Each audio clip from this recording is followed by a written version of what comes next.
Are you sick and tired of the same old Holy Avengers? Of course you are! That's why you're a crazy Jizz Magic Item Emporium! Have something similar to a Holy Avenger? It's an Eldritch Vindicator for use, particularly with the Templar base class. Property of A.R.M.R Studios. Yeah, this is similar to a Holy Avenger. It's a +2 Cold Iron Bastard Sword.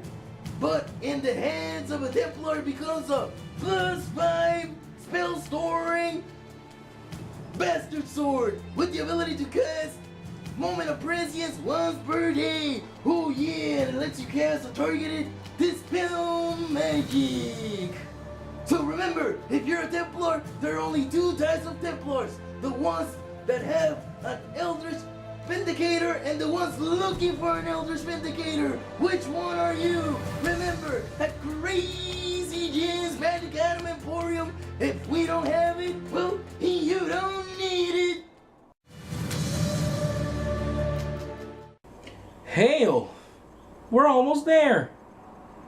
This is the final part of the Gaia Beyond the Dreams Volume 1 review. Remember, there's no Volume 2 unless you look for it in Spanish. Me, I'm not a fan of reading in Spanish. Not really. Okay, Chapter 6, Tales of Gaia. Now, this chapter is interesting because it basically just gives you a lot of stories that work as adventure hooks for your players. And that's it. There's a lot of them. Although, be warned, they are riddled with a lot of Mary Sue's and Gary Stu's and anime cliches, lost worlds that only the king and the prince and princess survived, and you know, silly little things like that. Oh yeah, this giant cave system that's inside underneath a village, and it just goes down for like 100 levels. Each level containing monsters stronger than the previous level. So if you want to have like in those video games that you have 100 levels and you have to fight through all enemies, you know, the game already gives you something like that. Thanks! Then it talks about two more NPCs. First you have El Jared. And El Jared is a very powerful being. She used to be the High Bishop of the world, but she was planning things. Nobody really knows for sure, not even the author, because they don't give us anything concrete. They just mentioned that maybe she likes suffering and pain. Maybe she just likes chaos for chaos' sake. But she was the one that told Nemesis to kidnap Empress Elizabeth. And we have no idea where she is anymore. And we have no idea where Nemesis is anymore. So maybe she's still important to the plot. Maybe not. She's there around. Nobody really knows for sure. She was there. She was very important. She basically is the one that caused everything that's now in the meta plot to be as it is. Then, before it gets to the last NPC that it talks about, it talks about something called the Los Logias. The Lost Logias. And the Lost Logias, what they are is super technology. Back in the Empire of Solomon, who was the son of Abel Christ, or the son of one of his disciples, something like that, I don't know. They have advanced technology to the point that they had robots. And you can find one of these robots in the monster book and also in the bestiary section of the core book. So long ago, in ancient times, they had guns. They had laser guns, and they had laser weapons, and they had robots. but fantasy dictates that something happened and nobody remembers anymore. But you could find them. Oh, and I love it that there's an advantage you could buy as a player. I remember from the core book you have very limited number of advantage points you can have, and you can buy an advantage that is mostly fluff. You have ancient blood coursing through your veins. So if you want to be more of a Mary Sue, you can spend one of your precious points to be more of a Mary Sue. And what the ancient blood literally is, it's nanobots. You have nanobots coursing through your veins, which you can pass down. You can pass down your line. And that's crazy. How do those microbots even work that way? They're embedded into your ovum or your semen if you're a guy. I don't know, it's weird. So yeah, you have nanobots coursing through your veins, and if you encounter any of the Los Logias or any of these ancient technologies, you can use them.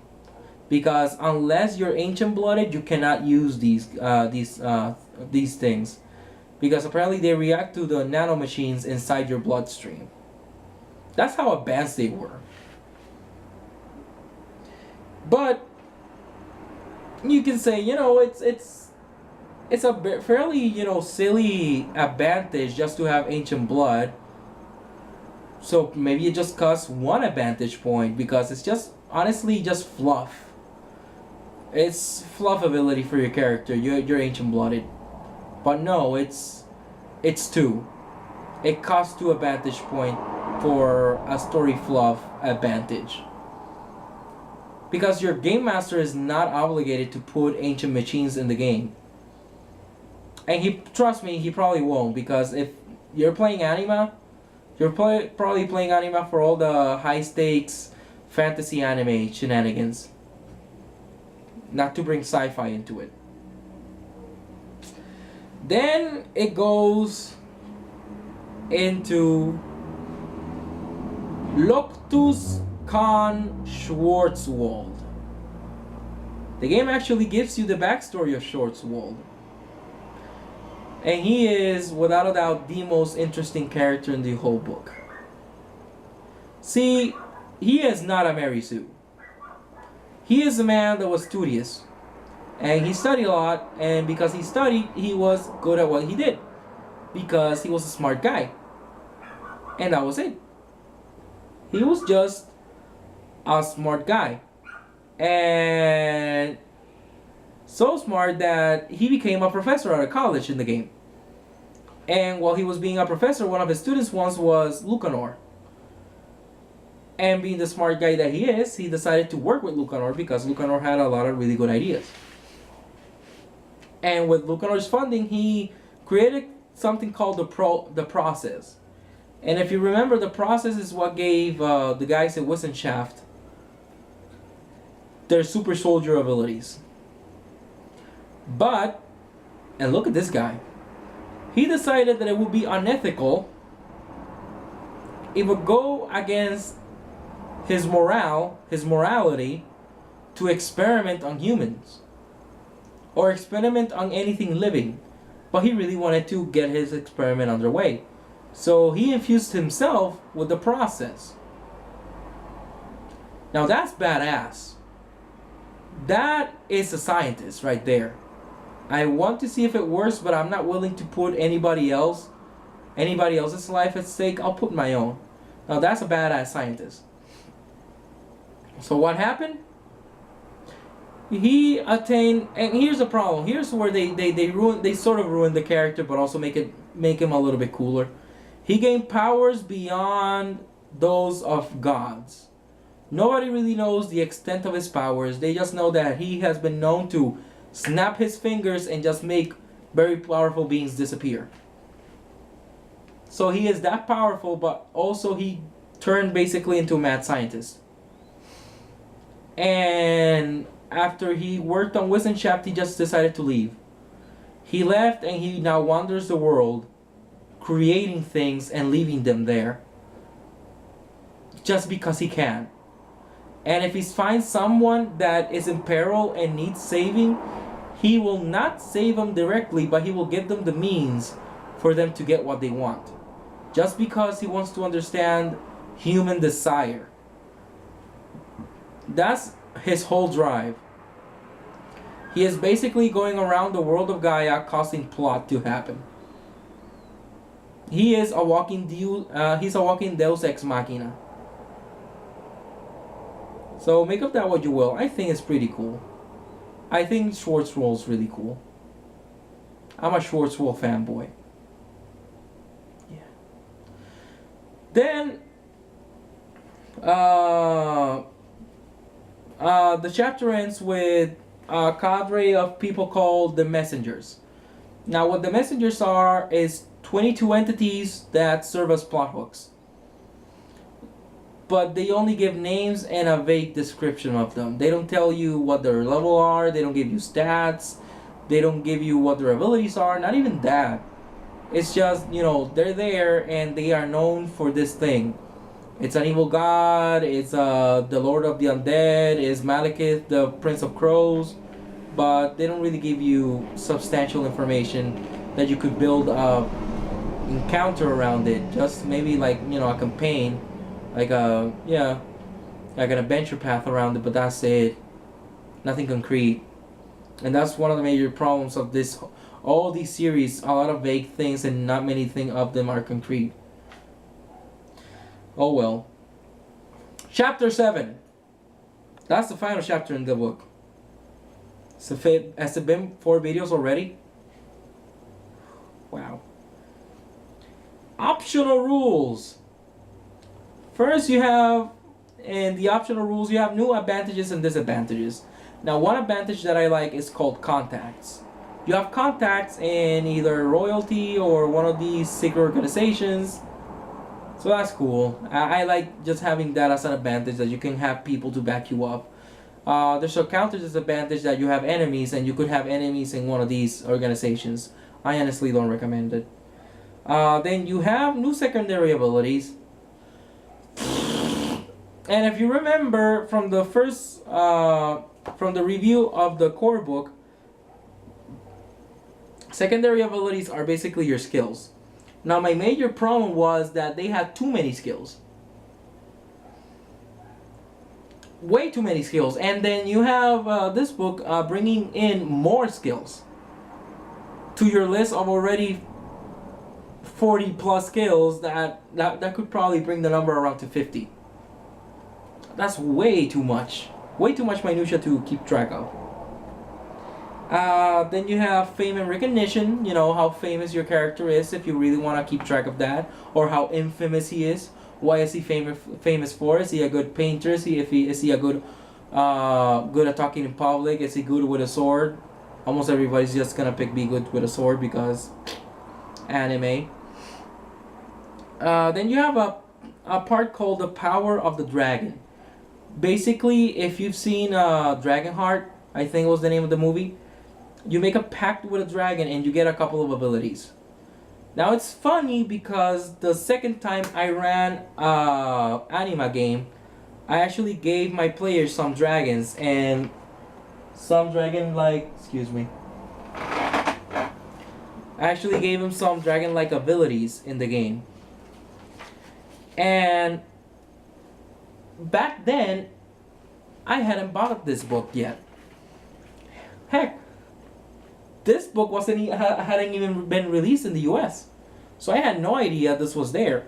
So I remember when one of my friends bought it, he was like, "Hey, look, it's what you did with us." And I'm like, "Oh, look at that. It is." So yeah, it's I just call attention to it because it happens a lot. I designed something and then I realized that a couple of months later a big company designed something similar to what I did. My friends always tell me that I should be proud of it because that means that I'm thinking like the big guys, so I don't know, I'll think it like that. And then you also have businesses and commerce. It's basically your characters have a business and like once a month or something like that, after a certain cycle, they get to roll and they get money. It's not a bad system, but if you're making a road trip kind of game, like you're going all around the world, the system falls on its ass because you're not gonna be near your commerce that much anyway, so it's probably gonna go bankrupt without you. It's good for a city game. Like if you're always playing in a certain city or in a certain area and you're not gonna leave that area, sure, go ahead and have your place of commerce, have your store. That's no problem. That's actually cool. Then you have trials and legal process. Let me repeat that. You have a system for trials.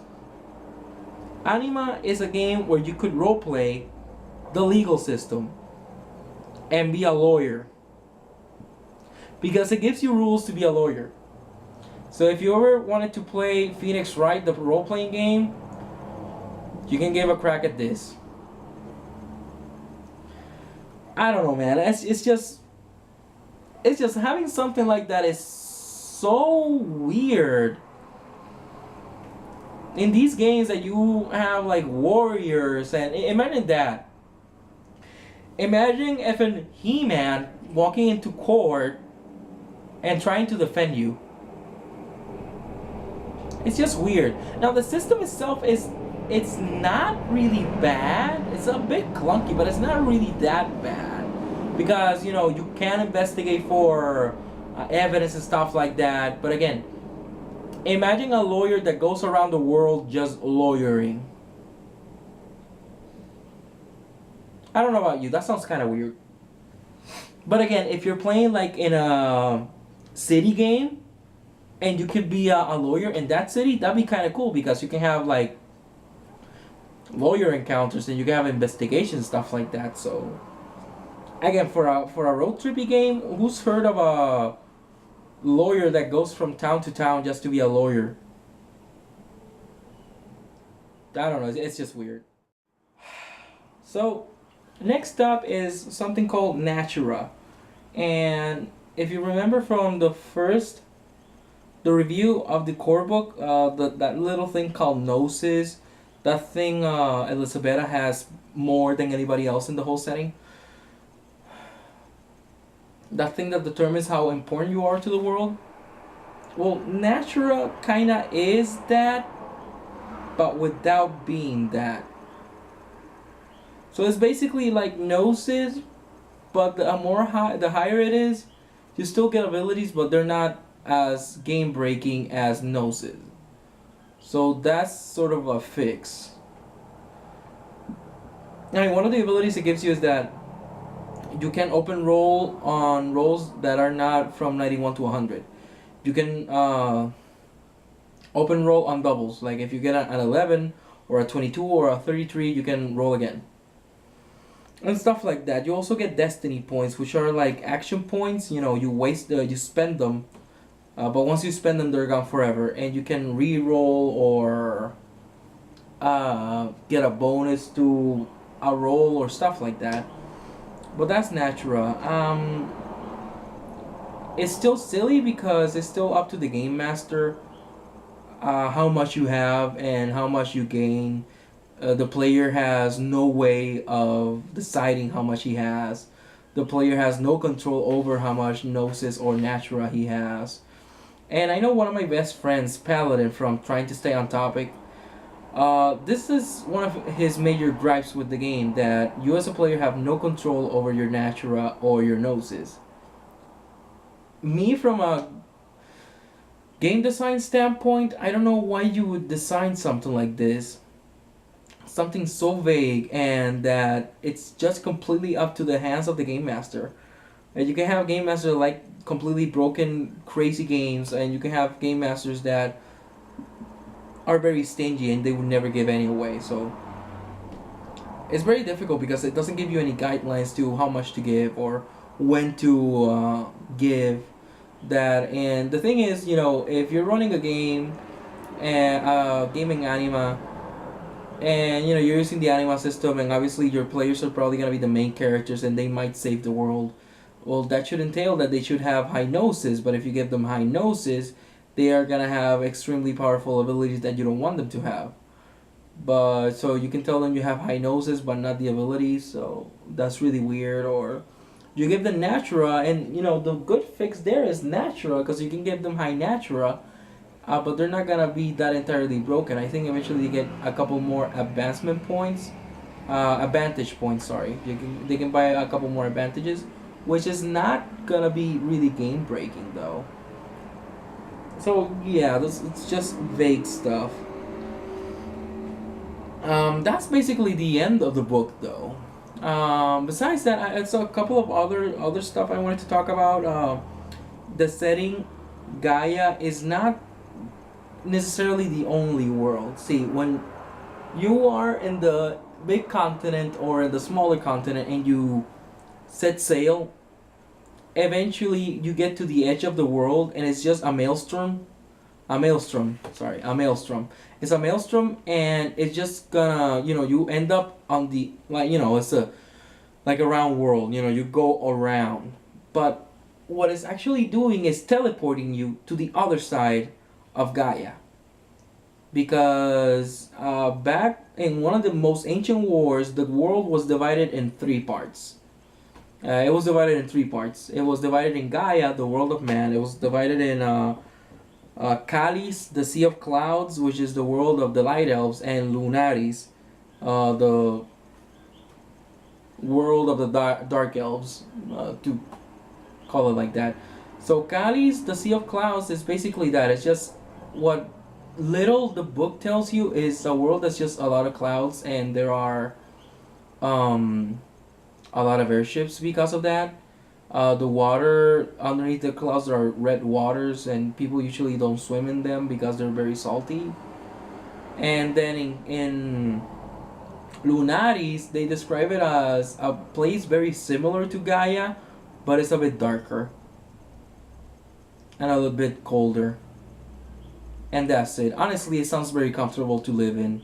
So I don't like the light that much, and I hate the heat. So, however, it doesn't really give you any guidelines to how to get there or what you could do there, because it's just each one has a paragraph in the core book. That's it. Nothing else. So you have to make it up completely by yourself. Then besides that, something else that I want to talk about is the wake. Like I mentioned before, is the well of no, it's not the well of souls. It's the dream world. Is where everybody goes when they dream. Like literally, when you go to sleep in Gaia, you wake up in the wake. You do stuff in the wake, like dreams or nightmares if you're in a nightmare area. And then when you wake up, you are back in your body. So that's interesting. Like you literally have out of body experiences there. Then the big secret societies in the game, you know, like there are places that control Gaia. There's a society that controls Gaia, one that controls Kalis, and one that controls Lunaris. And these are the Imperium that controls Gaia. You have the Technocracy that controls Kalis. And then you have the Illuminati. You have a secret society actually called the Illuminati. And the Illuminati controls the world of the Dark Elves. Now they are controlled by their own people, but they're so secret that you as a player are never gonna know about them, because you're not.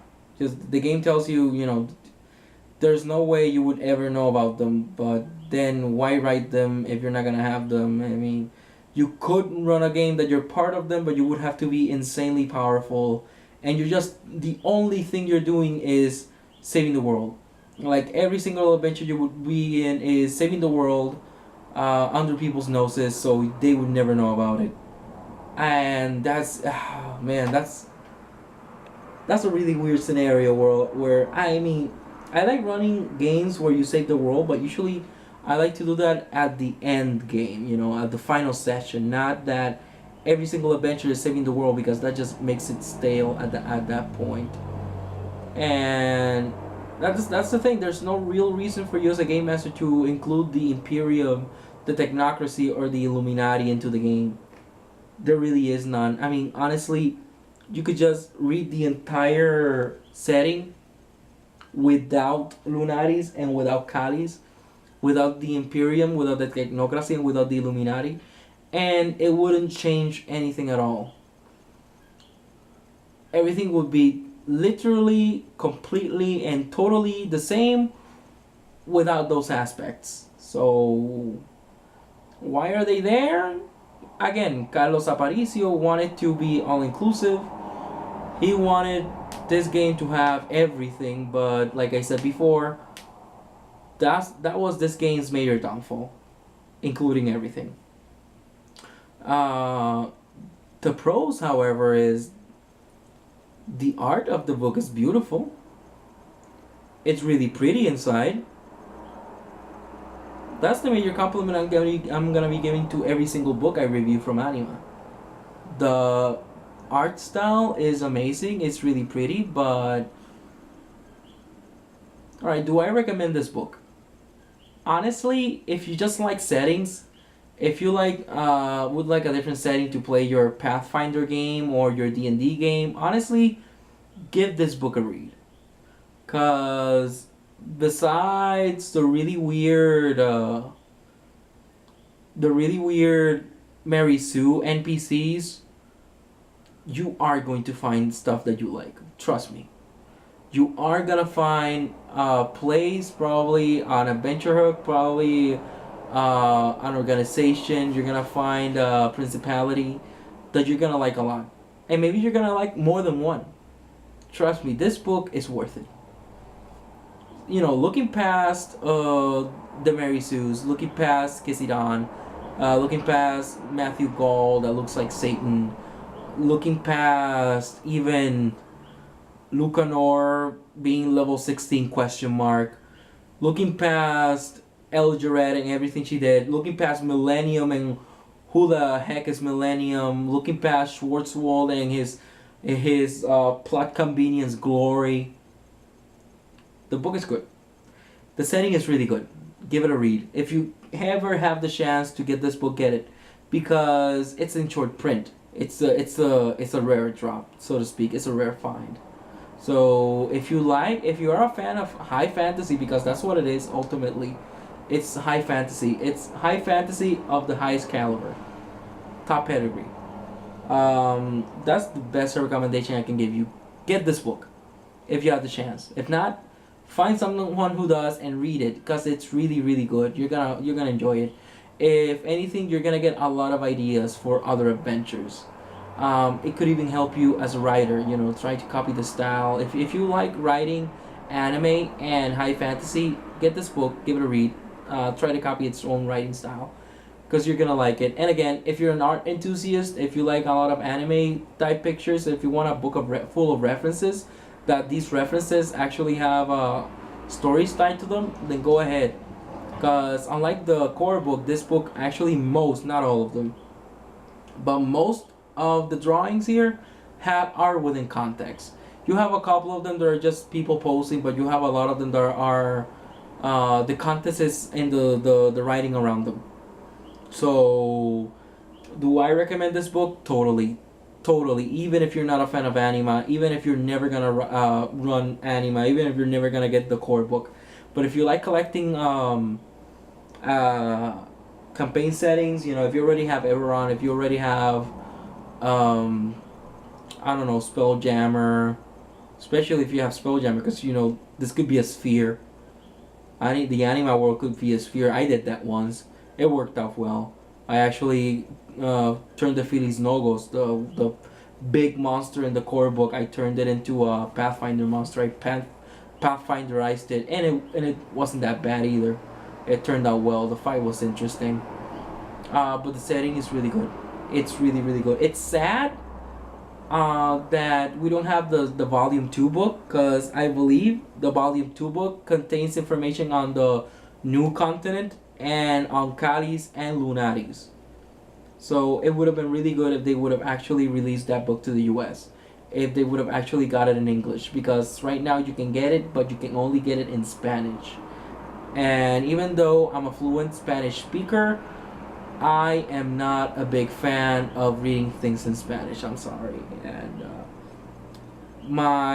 I don't like. There are fan translations, however. There are fan translations, but I don't know how good they are. And honestly, I'm not really interested in venturing that far deep into Anima because I do like the game. I don't like it that much. I do like the system, the setting, but I don't like them that much. Uh, but yeah, that's what I can say about it. It's a well thought out setting. Removing all the Mary Sues and most of the cliches is a really well developed setting where you can get what you want when you want it. You want a horror adventure, you can have it. You want icy cold tundras, you can have it. You want intrigue, you can have it. You want ancient Egypt, you can have it. Do you want to hop from setting to setting? Basically, this setting is what it is. You can jump from genre to genre. You can be in Egypt once, trying to discover an ancient Egyptian mystery, and then be a pirate in the Caribbean very easily. So that's my 2 cents. Join me again whenever, where I'll be reviewing one of the other splats. Probably Those Who Walked Among Us, the Book of Monsters. Hopefully, I don't know how long that's gonna be. I don't know. I'm tired. I'm sleepy. This is A.R.M.R signing off.